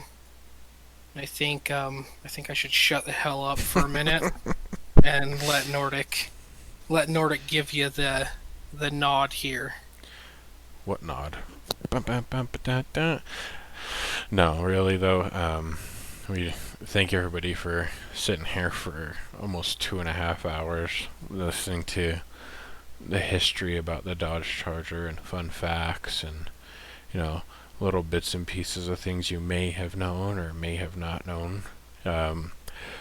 Really, we just hope that you guys learn something from this, and we really want to make this something big if we can. Make this. I would like to make this a weekly routine if possible, if not every 2 weeks, and just start putting something together. But yeah, if there's any questions in chat, feel free to ask. If not, we'll give you guys a little bit of time to ask your questions if you have any. But if there are none, I'll be ending it here for a little while, and if Utah's still going to be streaming, we'll head on over to his channel. I will most definitely be streaming, but I think it's probably going to be a little bit, maybe about a half hour. I do want to grab some dinner. It's a little bit later than usual. I usually start around 9. It's about 10:30 Mountain Standard, give or take. So I'll end my stream as well, and we'll start with a brand spanking new template. But again, I do want to give everybody in chat props. Thank you guys for hanging out. And then again, Nordicoon again. Like, you guys won't find a bigger petrol head on the planet than Nordicoon again. He is a diehard 100%. He's a car guy. That's just, you can't go any further, and you can't find somebody more knowledgeable or willing to learn or interested than Nordic. He's got a very, very unique skill set, and he's a genuine petrol head. I appreciate that. As you can probably tell from both his name and his icon and the games that he plays. And I mean, you guys heard just as much as I did of him talking tonight. It's just he's very knowledgeable, and he's very good at what he does.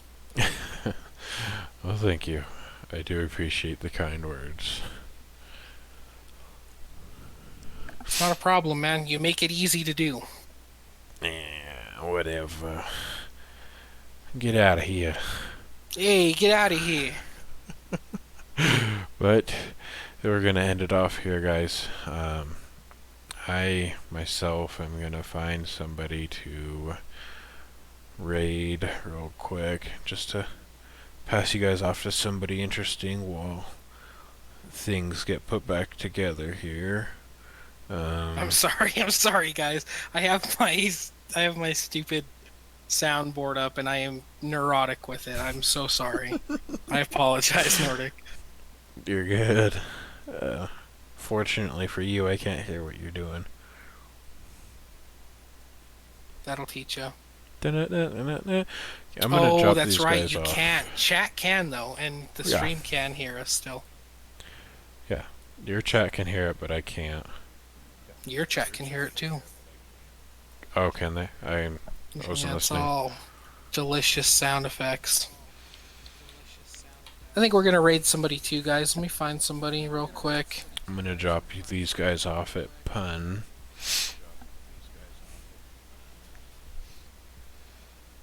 Pun You know what? City. Let's both go to Pun. Actually, I think that's a good idea. Okay. All right, guys. I'll see you guys in about half hour, 45 minutes. We'll see Love you you then. guys.